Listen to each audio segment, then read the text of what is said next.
Names are Apostle Jonas Febas Kapize. I'm standing here with Pastor Chinyama. I'm coming from Apostolic Faith Mission. The one who has died here also is my father. Like I was saying yesterday at the funeral house, we are going to all the world. So any genuine man of God will know that we are not sent to those churches we preach to, but to the world. But wasting much of the time, I want to read the scripture.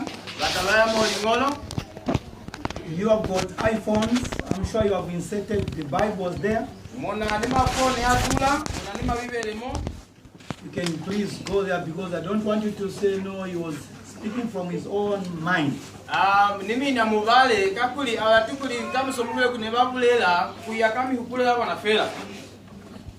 Matthew chapter 10 verse 28, Matthew chapter 10 verse 28, Matthew chapter 10 verse 28, the Bible says,